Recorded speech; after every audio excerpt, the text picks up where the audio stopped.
Ted Cruz. Senator, good morning. Welcome to the show. Good morning, Chris. It's great to be with you. Welcome back to Pennsylvania. Well, thank you. I'm very, very glad to be here. Long before you announced your campaign, you came to, as you remember, the Constitution Center, where you were last night, Sure. Around Constitution Day, and there were about 700 people that turned out to hear you speak.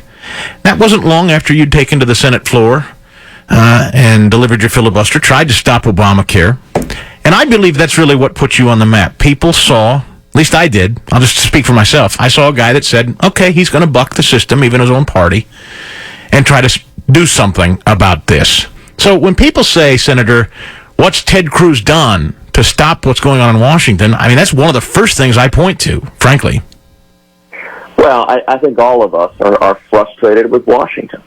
We're frustrated with politicians, frankly, in both parties who've lied to us, who keep making promises on the campaign trail, and then they don't do what they said they would do. And it happens over and over and over again. I think that's what this election is about, that we're looking for someone who we can trust to do what he says.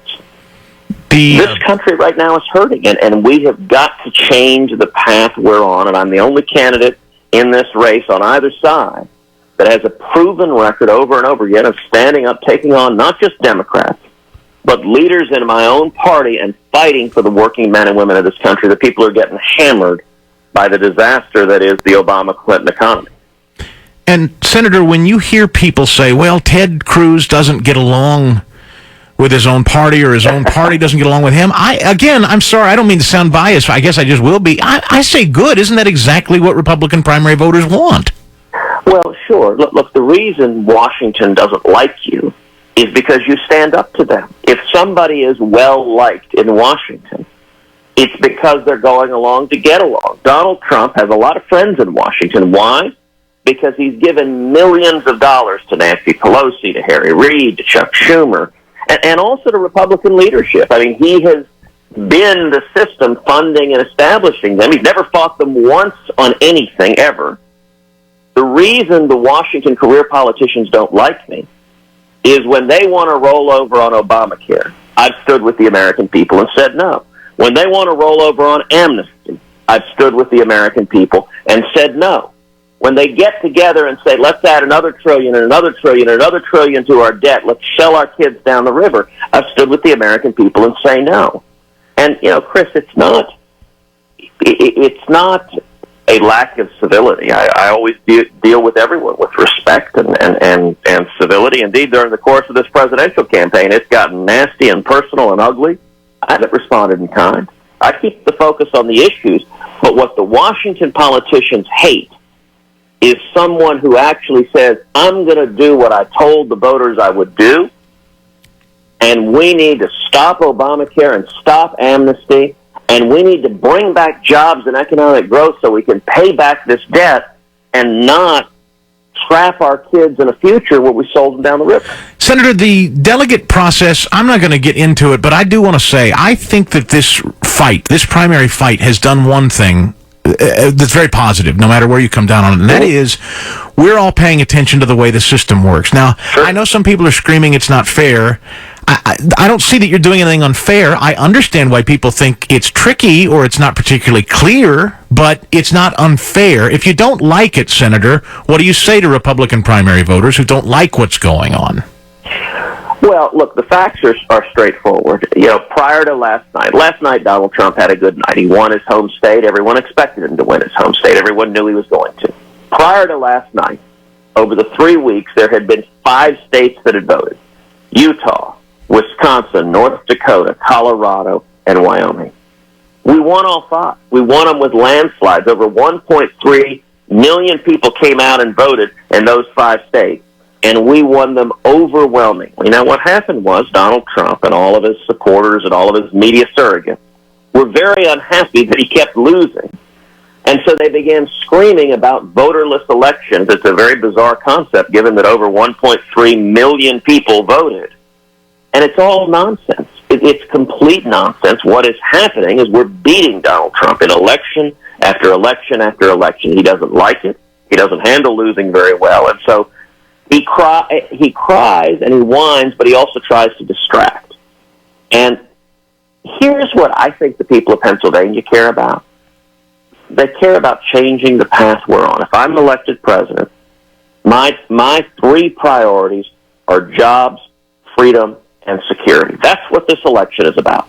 Jobs, freedom, and security. And jobs will be my number one priority as president. If I'm elected president, we'll repeal every word of Obamacare. We'll pass a simple flat tax and abolish the IRS. We will rein in the regulators that are killing small businesses, and we will stop amnesty and end sanctuary cities. And the effect of all of that, Chris, is we are going to see jobs coming back to America, millions and millions of high-paying jobs. We're going to see jobs coming back to Mexico, back from China. We're going to see manufacturing jobs back in Pennsylvania again. We're going to see wages rising again. And for young people coming out of school, once again, they're going to have hopes and dreams, and they're going to have 2, 3, 4, 5 job offers. That's what this election's about, and it's what I think the voters care about. And the reason Donald Trump doesn't want to talk about that is because he doesn't have any answers. He doesn't have any policy solutions. So instead he wants to yell and scream and insult and curse. And I think the people of Pennsylvania are interested in real and positive solutions, not a bunch of noise. Senator, I would ask, are you still committed? And by the way, we're joined by Texas Senator Ted Cruz, who's in Pennsylvania, the Pennsylvania primary on Tuesday. Are you still committed to debating Donald Trump if he changes his mind and decides he'd have one? Oh, absolutely, yes. And I have a standing invitation for a one-on-one debate with Donald Trump at any time. But Donald is terrified to debate. It's been over a month since we've had a debate. The Democrats have had multiple debates. But Donald refuses to debate, and I think the people of Pennsylvania should think about that. What is Donald saying? That they don't deserve to see a debate.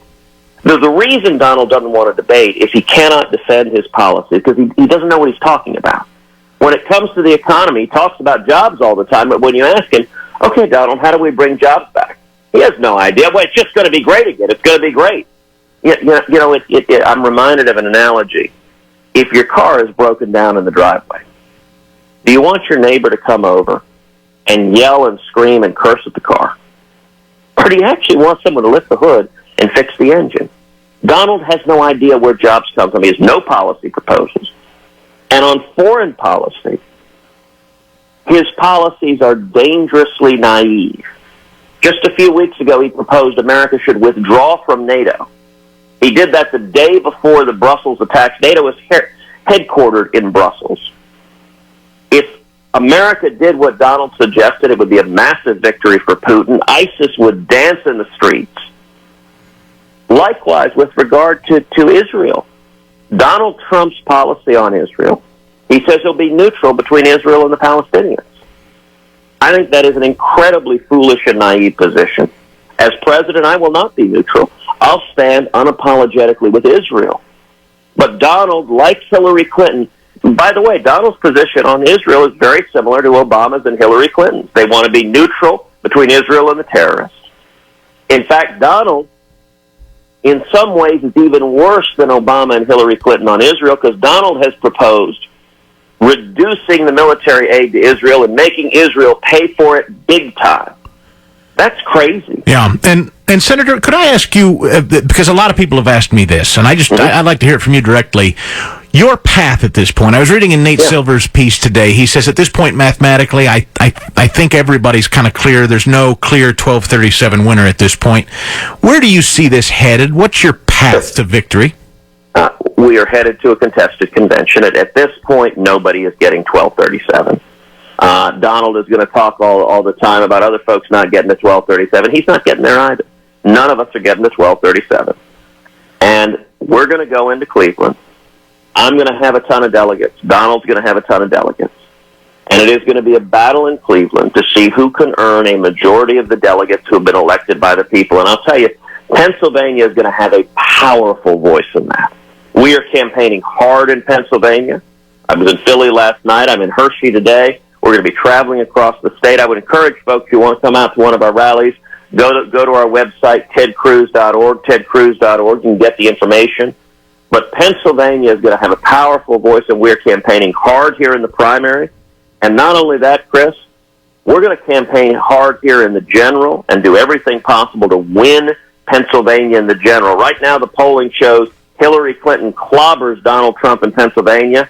Hillary and I are tied in the general election in Pennsylvania, and we're going to win it in the general if people come out and stand together. I'll wrap by asking you about Fox News and some of my talk radio colleagues that are nationally syndicated, like Sean and Rush.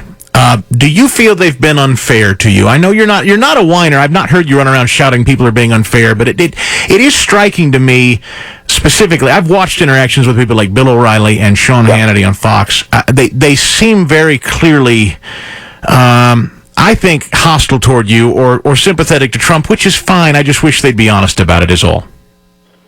Well, look, as you mentioned, I'm not a whiner, so I'm not going to. There are hosts who make the decision to go in the tank for Trump, and if they want to do that, that's fine. I will say I think Rush has been phenomenal. I'm a huge fan of Rush's.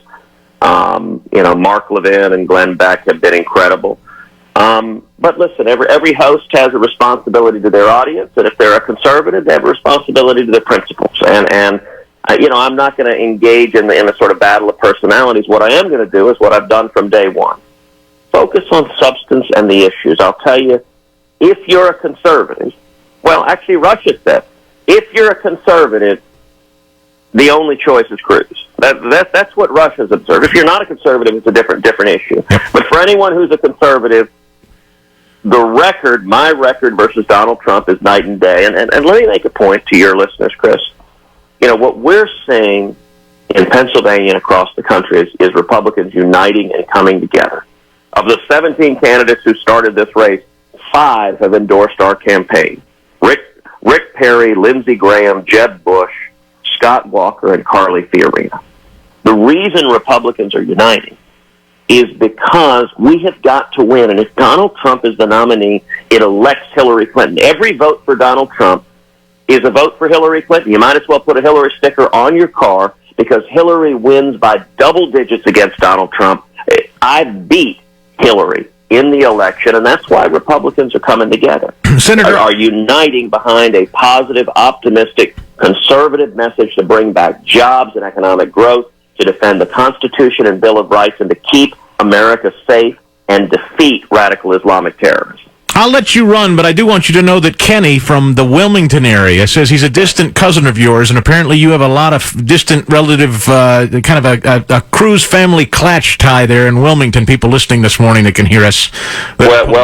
Fantastic, and Kenny, thank you. Yeah, my mother was born in Wilmington, Delaware. She was born on the Brandywine, and my grandmother was the second youngest of 17 kids, so I have an army of cousins in and around Delaware and Philly, and my sister lived in Philly for many, many years, and my nephew lives in Pennsylvania. It's a wonderful, wonderful state, and I'm really thrilled to be here. Senator, thanks for your time. You're always welcome back. Thank you, Chris. God bless. Good luck to you. There's Senator Ted Cruz.